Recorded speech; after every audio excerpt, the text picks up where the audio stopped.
So here's the book that I found from the 1920s in my house called Book Trails. And this story is called The Gold Bread by Edward R.L. Lebole. Okay.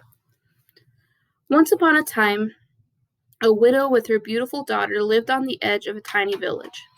The mother was modest and humble. The daughter, Marienka, was pride itself. She had suitors from all sides, but none satisfied her.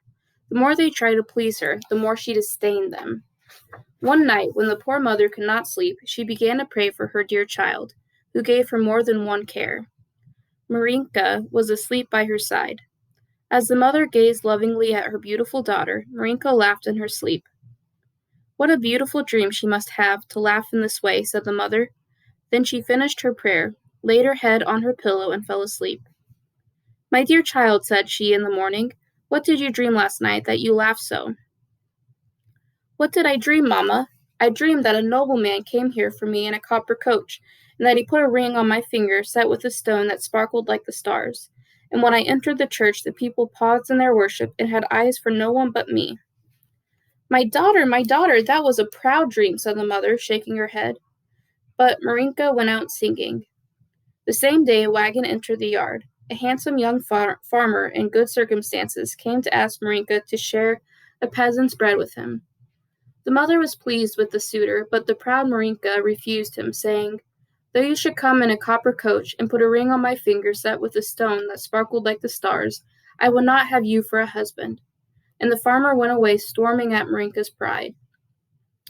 The next night the mother waked and prayed still more earnestly for her daughter, when behold, Marinka laughed again as she was sleeping. "I wonder what she is dreaming," said the mother, who prayed, unable to sleep. "My dear child," she said the next morning, "what did you dream last night that you laughed aloud?" "What did I dream, mamma? I dreamed that a nobleman came here for me in a silver coach, and that he offered me a golden diadem. And when I entered the church, the people stopped their worship and looked only at me." "Hush, you are blaspheming. Pray, my daughter, pray that you may not fall into temptation." But Marinka ran away to escape her mother's sermon.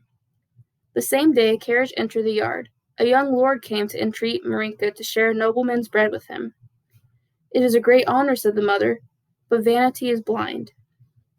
"Though you should come in a silver coach," said Marinka to the new suitor, "and should offer me a gold diadem, I would not have you for a husband." "Take care, my child," said the poor mother. "Pride is the device of the evil one. Consider what you are saying." "Mothers never know what they are saying," thought Marinka, and she went out shrugging her shoulders. The third night the mother could not sleep for anxiety. As she lay awake, praying for her daughter, behold, Marinka burst into a loud fit of laughter. "Oh," said the mother, "what can the unhappy child be dreaming now?" And she continued to pray till daylight. "My dear child," said she in the morning, "what did you dream last night?" "You will be angry again if I tell you," answered Marinka. "No, no," replied the mother, "tell me." "I dreamed that a noble lord with a great train of attendants came to ask me in marriage. He was in a golden coach, and he brought me a dress of gold lace, and when I entered the church the people looked at nobody but me." The mother clasped her hands. Marinka, half dressed, sprang from the bed and ran into the next room to avoid a lecture that was tiresome to her. The same day 3 coaches entered the yard, one of copper, one of silver, and one of gold, the first drawn by 2 horses, the second by 4, and the third by 8, all caparisoned with gold and pearls. From the copper and silver coaches alighted pages dressed in scarlet breeches and green jackets and cloaks, while from the golden coach stepped a handsome nobleman, all dressed in gold. He entered the house, and bending one knee on the ground, asked the mother for her daughter's hand. "What an honor," thought the mother. "My dream has come to pass," said Marinka. "You see, mother, that, as usual, I was right and you were wrong." She ran to her chamber, tied the betrothal knot, and offered it smilingly as a pledge of her faith to the handsome lord, who, on his side, put a ring on her finger set with a stone that sparkled like the stars, and presented her with a golden diadem and a dress of gold lace. The proud girl ran to her room to dress for the ceremony, while the mother, still anxious, said to the bridegroom, "My good sir, what bread do you offer my daughter?" "Among us," said he, "the bread is of copper, silver, and gold. She can take her choice." And this is a picture.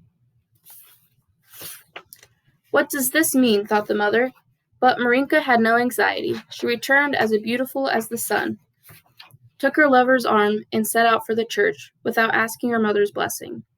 The poor woman was left to pray alone on the threshold, and when Marinka returned and entered the carriage, she did not even turn around to look at her mother to bid her a last farewell.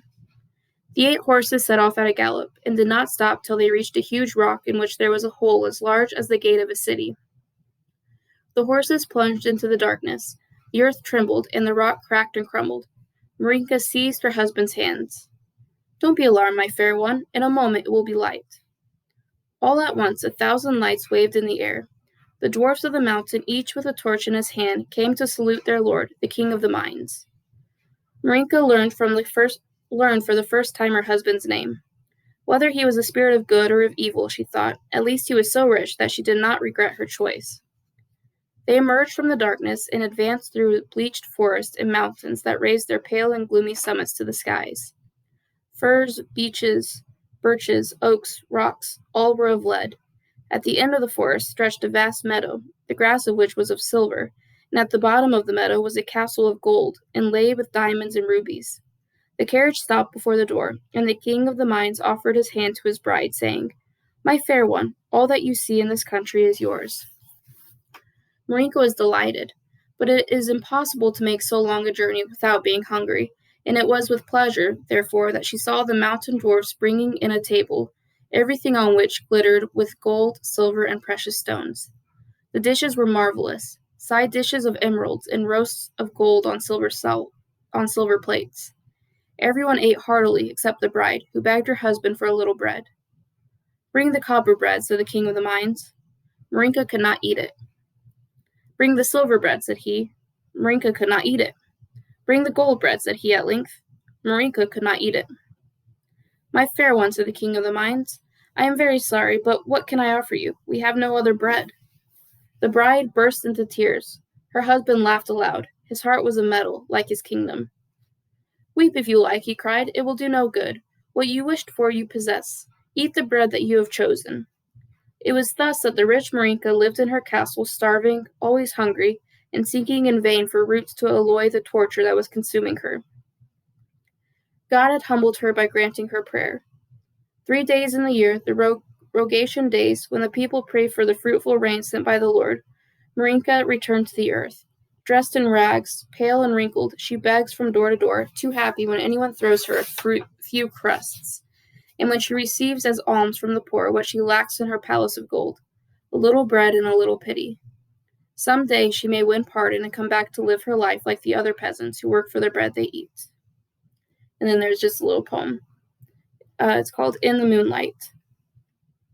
In the bright moonlight, my friend Perrot, lend me your pen, I will let you know.